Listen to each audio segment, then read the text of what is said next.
Hey, Pete here for Studio Live today, except I'm not in my studio and I'm not actually live, but I am in my lounge room and I'm here today to show you my mobile recording setup. As you may know, I'm a big fan of GarageBand on the iPhone and the iPad, and today I'm going to show you how I've set myself up a studio setup that I can use on the go for less than $300. Let's go.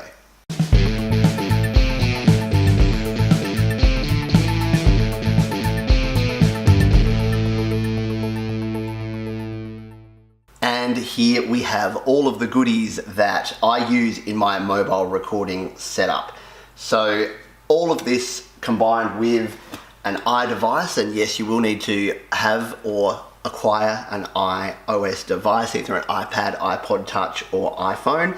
And the newer the better, because you will get more power and more features in GarageBand. I use an iPad Air 2 here, and I use an iPhone 6S and a 5S for my mobile recording as well, and they all do a really good job. So you don't need the absolute latest Apple product, but you do need something that has a little bit of horsepower if you want to do multi-track recording and the sort of recording that I like to do. So the actual gear here, so what we have is, we have a microphone and a very small microphone stand here. We have a pair of headphones, we have an interface, a USB interface here, microphone cable, USB cable, a power supply, so this is just a mobile battery, and we have the most important little feature here, which is the lightning to USB cable. So let's go through these one by one and work out what we need here. I'll shift out of the way everything else. So first of all, we have our interface. So you can record directly into an iPad or an iPhone, but the quality that you're going to get is not going to be amazing. And there are a lot of choices with interfaces.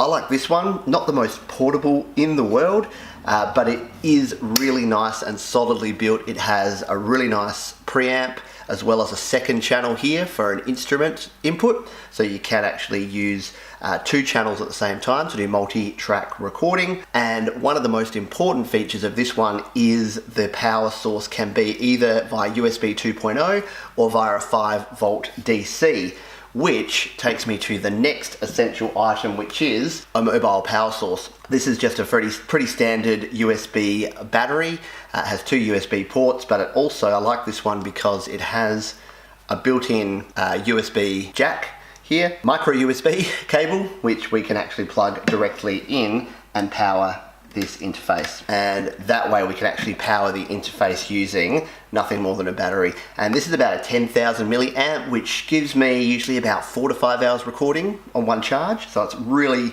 efficient. Now these two together, the interface, you're looking at around about the $100 mark, and the battery, you can pick these up for $20 to $30 depending where you get them from. And yeah, any USB battery with a cable that connects from USB to micro USB will do the job. Moving on to the microphone. So I have a microphone stand here. This is just a very cheap little stand that cost maybe $10 or $15, but it's got a nice heavy base. And screwed into it is this little baby here, which is a large diaphragm condenser. This is the Samsung CO1. Very similar to the Behringer, which is a similar sort of model. It's a entry level, but really good quality from my experience. I've done some recordings. I've used this on my EPs and singles that I've recorded. Get a really good quality sound. And this one retails for around $100. I picked it up for $60 secondhand in a set with a pair of headphones. You'll need yourself some cabling. So microphone cable, pretty standard. This was $10, just an XLR, very short cable just for convenience. Obviously you can grab a longer one if you plan to be further away from your setup. We have the USB A to B cable, which again is a very standard cable. This one was $10 again, and this is to plug from the audio interface into the next device, which is one of the more expensive but small devices, and I've reviewed these before. They are super handy. This is the lightning to USB adapter. This is the genuine Apple version, which does cost around $50 to $60, but you can pick up knockoffs of these for about $5 on eBay. or even less, $2 or $3. I use the genuine one most of the time. I have tried the others, they work pretty well, but as I say, your mileage may in fact vary. Finally, I have a pair of headphones. Now, I've cheated a little bit here because I use my Sennheiser HD 280 headphones. These are the same ones that I use in my studio, and they're a really good versatile headphone, but you can really use anything, because what you're really using these for is your monitoring and doing your overdubs. So unless you get down to the mixing phase, which you may do, then you probably don't need anything more than a $50 or $100 pair of headphones, or you can literally use the earbuds that you have already and use those to monitor your audio. Okay, so how do we connect this all together? Well, we've already plugged in our power source here to the USB interface, so that is ready to go. Next thing we need to do is we need to grab our iPad or iPhone, we'll grab our USB A to B cable. Now the B goes into the back of our interface and plugs in there, and then this end of the cable, this one here, this goes into our Lightning to USB adapter, like so, and then this whole cable goes into our iPad. Now, one final thing to actually power up is to press this power button on the battery, and presto, we have, that light is just our phantom power, but this white USB light is what we need to blink and then stay lit. And our iPad has told us it's detected an audio device and recommending that I turn on monitoring, which I'll do so now. And we know that we're all connected here because we can see that we've got two inputs. We've got input 1 and input 2, which means that we can use either our microphone pre, or we can use our instrument input there. Lastly, we obviously need something to record with.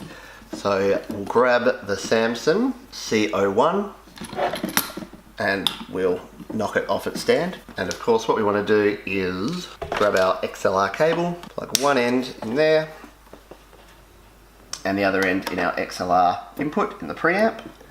So our microphone's now powered on. You can see we've got phantom power, so that's ready to go. And when we tap on here, we've got our input. We can then set the input gain here, but we'll need our headphones first to have a listen to that. So I'm going to plug in a pair of headphones. Again, these are my Sennheiser HD 280s. You can use literally any headphone as long as it has one of these adapters. 6.35mm, not the 3.5mm jack. Quarter inch, if you like. So I've got the headphones here. Put those on. I can actually hear through this microphone here, and I can adjust the preamp volume to just below where the noise floor comes in. And that is it. We've now got a microphone connected up here. We can record directly into this audio track, and of course we can then record multiple tracks and overdub as many times as we like, or as many times as we have space on our iPad or iPhone. And if we have any analog sources that we want to plug in here via the instrument jack, we can do that as well. So a really simple way, if you've got a phone or an iPad lying around, then there's a lot of options. This is my particular setup, but all you need is any microphone and a stand of some sort to put it on, some sort of interface so that you can get the audio converted and into the iPad or iPhone. Some sort of power source is usually handy for these sort of interfaces. Some of these are battery operated, which is even more convenient. And of course, this most important device, which is the Lightning to USB converter, and a pair of headphones so that you can hear what you're doing and do your overdubbing. So that's it. I hope you found this useful, and if you're looking to set yourself up an alternative to your home PC studio and you don't want to splurge on a laptop, then this is a good option. And now I better go see what my children are doing on my studio PC.